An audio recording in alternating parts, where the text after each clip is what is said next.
Virtually everyone on the earth, regardless of religion or nationality, recognize that there is some form of battle raging in the world around us between the forces of good and evil. A colossal struggle between light and darkness, truth and error, oppression and freedom, right and wrong, and ultimately, life and death. What is the story behind this glaring paradox? Many religions, including the Bible, teach that beyond the three-dimensional veil of our physical world we see, there's another very real spiritual world we cannot see. In this unseen realm ever about us, we see a titanic battle raging between the supreme righteous hero and the ultimate evil villain. The big question is, who are these primary players? And how, where, and when did this cosmic crisis begin? This is the greatest mystery of the ages and the most amazing true story that has ever been told. This crisis now involves every person on Earth. Yes, every person.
Human history has been riddled with scenes of war, and every person has experienced conflict.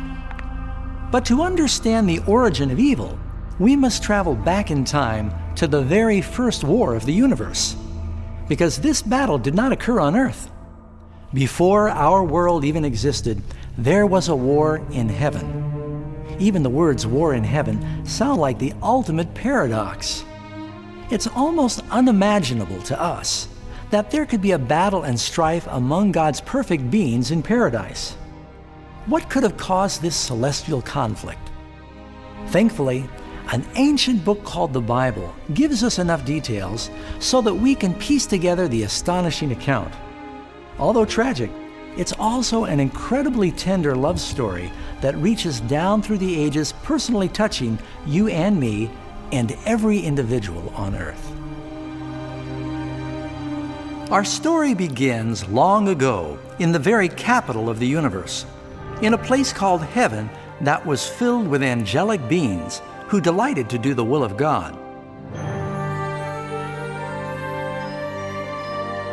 Under the Creator's just and loving government, all of heaven enjoyed an existence of happiness and perfect bliss. The supreme Prince of Heaven and Commander of the angels was the all-powerful and loving Son of God. Most know him by the name he took when he came to earth, Jesus. He was one in purpose and mind with God the Father. Heaven, under the compassionate rule of Father, Son, and Spirit, proved to be a place of wonder, peace, and joy. To carry out the commands of God, the Trinity was surrounded by a virtual ocean of countless ministering spirits called seraphim and cherubim, or more commonly, just known as angels. These powerful and intelligent creatures found their greatest joy in doing the bidding of the Almighty. But God created one extraordinary angel to serve as leader of the entire heavenly throng. The Bible tells us that his name was Lucifer, which means light bearer. This cherub was the greatest of God's created beings and held the position closest to God's throne and directly under Jesus in heavenly authority. Lucifer's job was to communicate the light and knowledge of God's will to all the other angels. Lucifer was God's most splendid created being. He was captivatingly handsome and endowed with astonishing powers of leadership and organization. Among the angels, he was greatly admired, respected, and loved as a friend. Yet, God foresaw the misery Lucifer was about to introduce into the kingdom of light. Full of wisdom and perfect in beauty, every precious stone was your covering. You were the anointed cherub who covers. I established you. You were on the holy mountain of God. You walked back and forth in the midst of fiery stones. You were perfect in your ways from the day you were created, till iniquity was found in you. As Lucifer began to ponder his own beauty and power, his heart gradually started to change. He allowed his focus to turn away from God, and he directed his love upon himself. How and why these seeds of rebellion germinated in his heart, we may never fully understand. But the prophet Isaiah provides this insight into Lucifer's thinking. How you are fallen from heaven, O Lucifer, son of the morning. How you are cut down to the ground, you who weaken the nations. For you have said in your heart, I will ascend into heaven. I will exalt my throne above the stars of God. I will ascend above the heights of the clouds. I will be like the Most High. Lucifer gradually began to covet the power of God, but not his character. As he thought about his own extraordinary abilities and beauty, the cancerous tentacles of pride and self-exaltation gripped his mind. This resentment and jealousy ultimately drove him to violate God's holy law and rebel against his government. We need to pause here and make something clear. From the beginning, God ordained the laws of physics to govern the material world we live in. Without these natural laws, the universe would be chaos.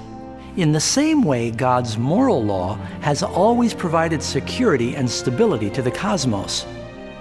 Some believe that the Ten Commandments did not exist until the Lord delivered them to Moses on Mount Sinai. But Scripture teaches us that the principles of God's law have existed throughout eternity, for they're the very foundation of His heavenly kingdom of love. All His commandments are sure. They stand fast forever and ever, and are done in truth and uprightness. The Ten Commandments are a summary of God's character of love. The first 4 commandments describe who God is, His power, His territory, and authority. The last 6 describe what God is like, His honesty, His purity, His faithfulness. All of these things have always been true and will always be true. Now, for the first time in the history of eternity, Lucifer began violating these perfect principles. Lucifer knew if he was to ever share the power and status of God, he would need support. So he went to work. He began to deviously circulate among the other angels, planting seeds of doubt and discontent regarding God's leadership. At the same time, he would subtly highlight his own virtues. He insinuated that God was abusing His divine power, and His law was restricting the true freedom and happiness of His creatures. With his clever reasoning and unrivaled powers of influence, Lucifer managed to persuade a great number of the angels to join him in his mutiny. Perhaps you're wondering, how could so many intelligent angels be duped into following this deceiver? Well, keep in mind, up till this point, no angel had ever heard a lie. And at this early stage of the rebellion, the angels did not realize how obsessed Lucifer would become with acquiring the position of God.